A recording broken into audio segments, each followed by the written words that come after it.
ಇನ್ನು ತಡರಾತ್ರಿ ಬೌರಿಂಗ್ ಆಸ್ಪತ್ರೆಯ ಬಳಿ ದೊಡ್ಡ ಹೈಡ್ರಾಮವೇ ಆಗ್ಬಿಟ್ಟಿದೆ. ಲಾಂಗು ಮಚ್ಚನ ಝಳಪಿಸಿದ್ದಾರೆ ಹೈದರ್ ಬೆಂಬಲಿಗರು ಅನ್ನೋದು ಗೊತ್ತಾಗ್ತಾ ಇದೆ. ಬೌರಿಂಗ್ ಆಸ್ಪತ್ರೆಯ ಬಳಿ ನೂರಾರು ಸಂಖ್ಯೆಯ ಜನ ಜಮಾಯಿಸಿದ್ರು. ಬೌರಿಂಗ್ ಆಸ್ಪತ್ರೆಯ ಗೇಟನ್ನು ತಳ್ಳಿ ಬೆಂಬಲಿಗರು ಆಕ್ರೋಶವನ್ನ ಹೊರಹಾಕ್ತಾರೆ. ಕೊಲೆ ಆರೋಪಿಗಳ ಪತ್ತೆಗೆ ಪೊಲೀಸರು ಶೋಧವನ್ನ ಮುಂದುವರೆಸಿದ್ದಾರೆ. ಹೈದರ್ ಅಲಿ ಕೊಲೆಗೆ ನಿಖರ ಕಾರಣ ಇನ್ನೂ ಕೂಡ ಗೊತ್ತಾಗಿಲ್ಲ. ವಿಶೇಷ ತಂಡಗಳ ರಚನೆಯಾಗಿದೆ. ಯಾವ ಕಾರಣಕ್ಕೆ ಹತ್ಯೆಯಾಗಿದೆ ಅನ್ನೋದು ಗೊತ್ತಾಗಬೇಕಿದೆ. ರಾಜಕೀಯ ಜಿದ್ದೋ, ಹಳೆಯ ವೈಷಮ್ಯನೋ, ಹಣಕಾಸಿನ ವ್ಯವಹಾರನೋ ಏನು ಅನ್ನೋದು ಗೊತ್ತಾಗಬೇಕಿದೆ. ಬಟ್ ಬೌರಿಂಗ್ ಆಸ್ಪತ್ರೆಯಲ್ಲಿ ನಿನ್ನೆ ಅವರನ್ನ ದಾಳಿಯಾದಂತಹ ಸಂದರ್ಭದಲ್ಲಿ, ಕರ್ಕೊಂಡು ಬಂದಂತಹ ಸಂದರ್ಭದಲ್ಲಿ ದೊಡ್ಡ ಮಟ್ಟದ ಹೈಡ್ರಾಮಾ ಆಗಿದೆ.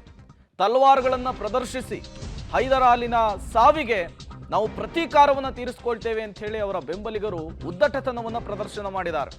ಈ ಸಂದರ್ಭದಲ್ಲಿ ಪೊಲೀಸರು ಅವರ ಮಾರಕಾಸ್ತ್ರಗಳನ್ನು ಇಸ್ಕೊಂಡು ವಾಪಸ್ ಕಳುಹಿಸುವಂತಹ ಕೆಲಸವನ್ನು ಮಾಡಿದ್ದಾರೆ.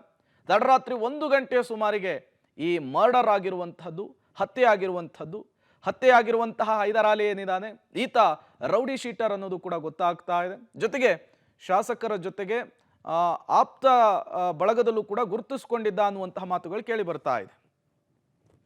ಮತ್ತಷ್ಟು ಡೀಟೇಲ್ಸ್ ಅನ್ನು ಕೊಡ್ತಾರೆ ನಾಗೇಶ್, ದೂರವಾಣಿ ಸಂಪರ್ಕದಲ್ಲಿ ಜಾಯ್ನ್ ಆಗಿದ್ದಾರೆ. ನಾಗೇಶ್, ತಡರಾತ್ರಿ ಬೆಂಗಳೂರಿನಲ್ಲಾಗಿರುವಂತಹ ಹತ್ಯೆ ಇದು. ಹೈದರ್ ಅಲಿ ಹತ್ಯೆಗೊಳಗಾದಂತಹ ವ್ಯಕ್ತಿ ಅನ್ನೋದು ಗೊತ್ತಾಗ್ತಾ ಇದೆ. ಯಾರೀತ, ಈತನ ಹಿನ್ನೆಲೆ ಏನು, ಈತನ ಹತ್ಯೆಯ ವಿಚಾರಕ್ಕೆ ಸಂಬಂಧಪಟ್ಟಂತೆ ಏನೆಲ್ಲ ಮಾಹಿತಿಗಳು ಸಿಗ್ತಾ ಇದೆ? ಪ್ರೇಮ್, ರಾತ್ರಿ 1 ಗಂಟೆಯಿಂದ 1:30 ಸುಮಾರಿಗೆ ಹೈದರ್ ಅಲಿ ಅನ್ನುವಂತ ವ್ಯಕ್ತಿಯನ್ನ ಕಿಡಿಗೇಡಿಗಳು ಬರ್ಬರವಾಗಿ ಹತ್ಯೆ ಮಾಡಿರುವಂತಹ ಘಟನೆ ಬೆಂಗಳೂರಿನ ಅಶೋಕ್ ನಗರ ಪೊಲೀಸ್ ಠಾಣೆಯಲ್ಲಿ ಬರುವಂತಹ ಸ್ಟೇಡಿಯಂ ಅಂದ್ರೆ ಫುಟ್ಬಾಲ್ ಸ್ಟೇಡಿಯಂ ಬಳಿ ನಡೆದಿರುವಂತದ್ದು.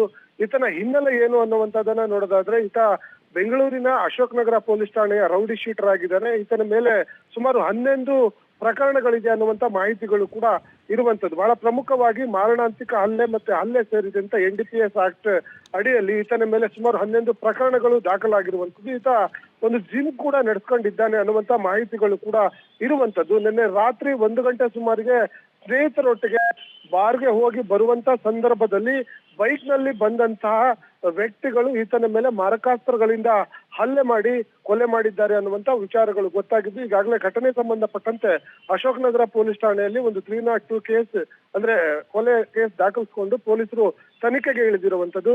ಈಗಾಗಲೇ ರಾತ್ರಿಯಿಂದ ಅಶೋಕ್ ನಗರ ಇನ್ಸ್ಪೆಕ್ಟರ್ ನೇತೃತ್ವದಲ್ಲಿ ಒಂದು ವಿಶೇಷ ತನಿಖಾ ತಂಡವನ್ನ ಮಾಡಿರುವಂತ ಪೊಲೀಸರು ಆರೋಪಿಗಳಿಗಾಗಿ ಹುಡುಕಾಟವನ್ನ ನಡೆಸ್ತಿರುವಂತದ್ದು. ಅಂದ್ರೆ ಇಲ್ಲಿಯವರೆಗೂ ಆತನ ಕೊಲೆಗೆ, ಹೈದರ್ ಅಲಿ ಕೊಲೆಗೆ ಯಾವ ಕಾರಣದಿಂದ ಹತ್ಯೆ ಮಾಡಿದ್ದಾರೆ ಅನ್ನುವಂಥದ್ರ ಬಗ್ಗೆ ಮಾಹಿತಿ ಲಭ್ಯವಾಗಿಲ್ಲ. ಆದ್ರೆ ಹಂತಕರ ಬಗ್ಗೆ ಒಂದಷ್ಟು ಸುಳಿವು ಸಿಕ್ಕಿರುವಂತ ಕಾರಣಕ್ಕಾಗಿ ಪೊಲೀಸರು ಹಂತಕರಿಗಾಗಿ ಹುಡುಕಾಟವನ್ನ ನಡೆಸಿದ್ದಾರೆ ಅನ್ನುವಂತ ಮಾಹಿತಿಗಳು ಇರುವಂತದ್ದು.